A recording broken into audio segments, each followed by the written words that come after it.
첫 번째 말씀드릴 쪽은 역시 그 폰 관련입니다. 스마트폰 관련해서 이야기 드리고 싶고, 폴더블 폰 관련된 이야기를 또 말씀을 좀 드리고 싶어요. 그러니까 저는 개인적으로 이제 이번에 핸드폰을 일단 바꿨습니다. 폴더블 폰은 아니고요. 핸드폰을 바꿨는데 우선 최근의 분위기를 좀 말씀드리자면 삼성전자가 작년 같은 경우에는 반도체 칩 생산 이슈 때문에 이제 상당히 많이 그 뭐라 그럴까 생산량 자체가 굉장히 적었어요. 그래서 굉장히 많이 이제 못 팔고 양도 적고 이래서 그런 좀 어려움을 겪었는데 최근 좀 상황이 좋아지면서 아마 그 올해 같은 경우 삼성전자의 스마트폰 출하량이 한 3억 대 정도까지 이제 추정이 되면서 기존의 수익성 확보에 대한 어떤 전략에서 약간 출하량 증대, MS 증대로 조금 이제 전략이 좀 수정되고 있죠. 그래서 지금 올해 출하량 한 3억 대 정도까지 올라오고 전년 비해서 출하량 증가가 한 12% 정도 삼성전자의 출하량 증가 예상됩니다. 그렇게 되면 전체적으로 지금 스마트폰 관련된 출하량이 10% 이상 증가하는 구간이면 스마트폰 출하량의 빅사이클이라고 이야기할 정도로 굉장히 많은 양이에요. 그러니까 그런 부분에서도 이제 스마트폰 부품주들이 수혜를 받을 수 있는 상황인데 특히나 지금 아까 말씀드렸던 이야기들 우리가 말씀드렸던 스마트폰 향의 카메라 모듈이나 이런 것들 제가 꼭 말씀드렸었고요. 이제 폴더블 폰 관련해서는 빠질 수가 없죠. 근데 저도 이번에 원래 갤럭시 노트 10을 이제 쓰다가 그 이번에 이제 갤럭시 S22 울트라 모델로 바꿨어요. 노트 쓰시던 분들은 향수가 있어서 그 버전을 펜도 있고 선호하시더군요. 그래서 이번에 보면 S 시리즈가 과거에 10일간 그 판매 역대 최고치가 10일간 50만 대 정도가 팔린 게 최고치라고 제가 그렇게 기억을 하고 있는데 이번에 10일간 판매 중에 S22 울트라 모델이 100만 대 넘게 팔렸대요. 그래서 이렇게 잘 팔릴 거였으면은 대부분 이제 이번에 S22 판매도 울트라 쪽에 거의 집중되고 있다고 이야기를 하고요. 한 70% 가까이가 울트라로 팔리고 있는데 플러스라든지 이쪽보다는 울트라 쪽입니다. 근데 이 부분도 이제 가격이 제일 높은 사양이잖아요. 근데 이렇게 잘 팔리고 고가 모델이 이번에 굉장히 많이 돌풍을 일으키고 있고요. 저도 울트라 모델 512기가 모델로 샀습니다. 그래서 굉장히 좀 기대를 하고 있고 써보니까 괜찮아요. 괜찮고요. 한번 보세요. 네, 폰이 말씀하시는 동안. 네. 성이 크네요.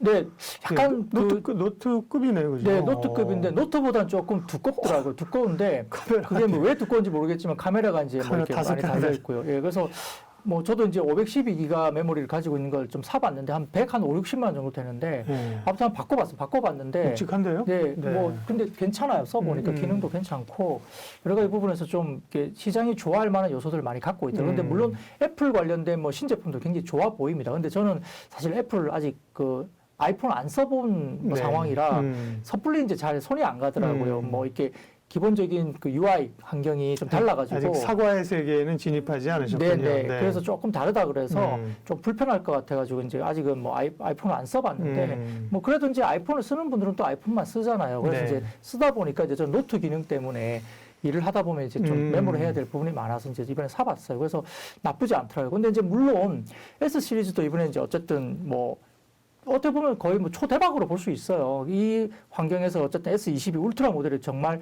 잘 팔리니까 정말 대박인데 폴더블 폰 관련해서는 명확한 지금 이제 포인트를 갖고 있죠. 근데 이제 휴대폰 관련하면 카메라 쪽은 많이 보는데 그죠? MC 넥스 포함해서 휴대폰에도 지금 보니까 카메라 5개잖아요. 카메라 그다음에 전장용에도 쓰인다. 근데 폴더블은 또 조금 다른 거네. 그 카메라도 포함되고 옛날에 힌지 이런 거잖아요. 그러니까 맞습니다. 폴더블을 볼 때 뭐가 포인트예요? 네, 일반적인 카메라는 아까 말씀드렸던 카메라 모듈 그런 부분하고 이제 그다음에 일반적인 카메라. 그래서 제가 이제 조금 이제 논외로 짧게만 말씀드리면 카메라 같은 경우는 스마트폰에 한 대당 한 4-5개 정도가 들어가고요. 그다음에 평균 단가가 한 3,000원에서 5,000원 정도 카메라 모듈 들어가는데 이 전장용으로 그게 확대되니까 전장용 같은 경우는 자동차 한 대당 10개에서 15개 정도가 들어가고요. 그다음 단가가 3만 원에서 5만 원 정도 수준입니다. 그러니까 결국 전장용에 들어간 카메라가 엄청나게 고부가가치고 개수도 많아지죠. 근데 이제 근데 제 휴대폰에 왜 카메라가 뒤에 두 개밖에 없죠. 두 개인가 세 개인가 이거 세 개. 모델이 뭐 과거 모델인 것 같고요. 네. 예, 아무튼 뭐 그런 과정이에요. 근데 그런 과정에서 이 스마트폰 카메라를 잘하던 이제 그런 회사들이 이제 전장용 카메라도 진출을 하니까 그래서 제가 이제 MCNX 같은 경우는 지금 현대자동차 1차 밴드고 지금 제네시스에 들어가거든요. 네. 그래서 그런 거고 그다음에 중앙 제어 장치 관련된 부분들도 올해 하반기부터는 제네시스에 이제 MCNX가 들어갑니다. 그래서 카메라 모듈 전장도 들어가고 그다음에 중앙 제어 장치 제어기도 들어가고 그다음에 또 손떨림 보정이라고 있어요. OIS라고 네. 해가지고 그것도 기존에는 프리미엄급에만 들어갔지만 최근에는 이제 중저가 모델로 OS 이쪽 모델도 들어가기 때문에 MCNX가 전방위적으로 굉장히 좋아져요. 그래서 스마트폰 관련된 글로벌 이제 스마트폰이 이제 확장돼 있는 개수, 글로벌 개수와 이 자동차의 대수가 이제 약간 차이가 있어서 자동차가 뭐 스마트폰보다는 적게 이제 뭐 뿌려져 있겠죠. 글로벌리 개수로 보면. 근데 이제 카메라가 들어가는 어떤 개수를 따져보면 거의 스마트폰과 관련된 부분에서 비슷하게 올라가기 때문에 스마트폰 시장만큼 전장용 카메라 시장이 열린다는 점에서는 MCNX나 이런 종목들 상당히 좀 확장성이 굉장히 좋다. 제가 이제 미리 그렇게 좀 따로 말씀을 드린 거고요. 폴더블 폰 같은 경우는 작년 추정 출하량이 한 850만 대 정도 수준입니다. 그래서 이게 이제 확정돼 있는데 이 중에 이제 삼성전자가 이제 800만 대를 삼성전자가 했죠. 그러니까 50만 대는 아마 뭐 일부 뭐 중국 모델들이 일부 좀 있다 볼 수 있는 상황이고요. 그래서 지금 신모델이 710만 대 정도가 되는데 삼성전자 800만 대 중에 신모델이 710만 대, 그 중에 Z 플립 3가 480만 대, 그리고 Z 폴드 3가 230만 대 정도로 이제 추정이 됩니다. 근데 올해 같은 경우는 글로벌 출하량이 약 1,750만 대 정도 수준이기 때문에 작년 대비로도 2배 이상 늘어난다고 봐야 되겠죠. 그래서 이런 출하량이 확정되기 때문에 아까 말씀하셨듯이 폴더블 관련해서는 여러 가지 부분이 있겠지만 역시 힌지겠죠, 힌지. 이런 부분들이 문제가 되는 거고요. 그 다음에 이제 디스플레이도 문제겠지만 저는 개인적으로 힌지가 굉장히 중요한 난이도가 있다고 보는데 이 여러 가지 외신을 통해서 보시면 아시겠지만 중국이 짝퉁을 만들어내고 있잖아요. 근데 비슷하다고 만들어냈는데 힌지가 기술이 안 돼가지고요. 그게 막 너덜너덜 떨어지거나 아니면 뭐 접히는 부분들이 굉장히 뭐 이렇게 쭈글쭈글해지면서 문제가 생기거나 뭐 여러 가지 하드웨어적인 어떤 기술적인 난제가 힌지 쪽에 이게 이루어집니다. 근데 제가 기술적으로 조금만 말씀드리면 이 폴더블 폰이 이제 접었을 때는 그 접는 부분이 있잖아요. 예. 이 소위 말하는 그 오리지널 우리가 생각하는 순수 오리지널 그 폴더블이라고 하면 큰 대화면이 하나 있고 그걸 접어야 되는 거잖아요, 사실은. 그렇죠. 그 자체로. 네. 그죠? 큰 화면을 가지고 그 자체로 오리진 접어야 되는 거죠. 근데 지금 기술이 뭐냐면 두 개의 디스플레이를 놓고 가운데 사실은 붙인 거예요. 그러면은 접히는 쪽을 디스플레이를 어떻게 구현하냐? 거기는 저기 프로그램으로 가운데를 이렇게 구현이 되도록 프로그래밍해서 가운데가 접히는 부분을 이렇게 힌지로 사실은 붙여놓는 건데, 그러니까 쉽게 말하면 두 개의 디스플레이를 가운데 힌지라는 걸 끼워가지고 붙여놓는 건데요. 그러면 이제 우리가 생각하는 순수한 어떤 그 개념에 사실 접는 건 아니죠. 그 두 개의 디스플레이를 놓고 가운데 힌지를 놓고 두 개 디스플레이를 힌지를 놓고 붙이는 거예요. 근데 그 가운데 힌지 쪽은 구현을 하기에는 거기는 이제 순수 디스플레이로 구현한 게 아니라 힌지 쪽은 프로그래밍으로 이제 구현을 하는 거죠. 그래서 이제 거기에 반응이 좀 늦게 된다거나 아니면 힌지 쪽에 뭔가 내구성이 떨어지면 이게 문제가 상당히 되는 거죠. 그래서 그 힌지 쪽의 어떤 기술력이 상당히 좀 중요하다 이렇게 볼 수 있겠고 그 기술력이 이제 중국이나 이런 쪽에서 따라오기가 쉽지 않기 때문에 힌지 기술력이 상당히 높은 기술력이라고 볼 수 있습니다. 그래서 이런 부분들은 출하량 때문에 여러 가지 부분에서는 뭐 아마 삼성 디스플레이도 상당히 주요할 거고요. 그 다음에 BOE 같은 패널 업체들도 상당히 좋아질 것 같은데, 다만 말씀드렸듯이 이런 힌지 쪽과 관련된 뭐 이야기는 결국 KH바텍의 기술력으로 검증이 될 거고, 당장은 아마 삼성이 이제 힌지를 KH바텍을 굉장히 쓰겠죠. 그래서 작년 대비 올해가 이제 출하량이 2배 이상 늘기 때문에 이런 부분에 대한 상당히 중요한 어떤 그 수혜주로 거론될 수 있고요.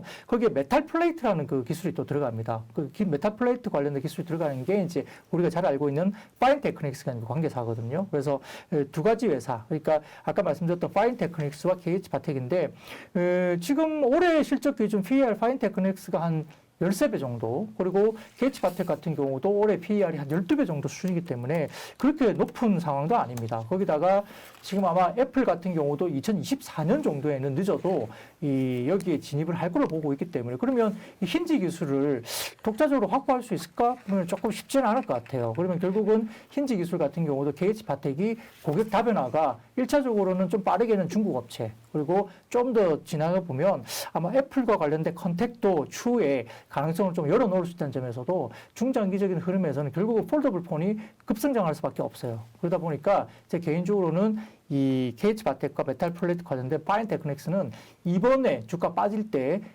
보통 이번에 이제 새로운 폴더블 폰은 한 8월달 출시가 예정되어 있습니다.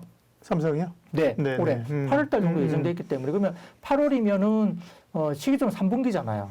그러면 8월에 나오려면 2분기부터 납품이 들어가야 돼요. 그러니까 1분기 실적 저점을 놓고 이제 2분기부터 실적이 이제 좋아질 거니까 이번 뭐 맞물려서 이번에 침공 사태에 맞물려서 주가 빠질 때 게이츠바텍이나 이 파인 디지털 같은 경우는 파인 디지털이나 파인 테크닉스입니다. 이 종목들은 다소 조금 모아갈 수 있는 기회가 될 수 있는 시기가 상당히 좋은 시기에 왔다. 이렇게 말씀드리고요.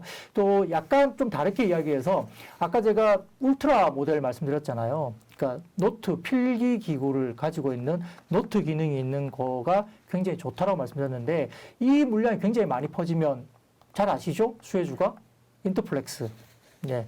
왜냐하면 이 노트 기능이 있는 것들이 디지타이저 기능이 들어가야 돼요. 디지타이저. 그게 이제 연성 PCB 쪽인데요. 그게 디지타이저가 들어갑니다. 디지타이저가 들어가서 이 노트 기능을 할 수 있는 필기 기능이 들어가는데, 거기에 대한 수혜는 인터플렉스. 인터플렉스 같은 경우는 작년 3분기까지 적자였어요. 근데 4분기부터 새로운 모델, 그러니까 폴더블 폰에도 이제 그 펜 기능이 들어갑니다. 그래서 거기에 대해서 그 디지타이저가 많이 이제 납품이 되면서 4분기에 한번 흑자 전환했었던 걸로 제가 기억을 하는데, 네. 이게 이제 울트라 모델이 많이 팔리면 결국은 사업 모델이 훨씬 더 커지잖아요. 매출도 좋아지니까. 그래서 인터플렉스 같은 종목들도 지금 이번에 폰 관련된 수혜주로서 거론될 수 있겠습니다.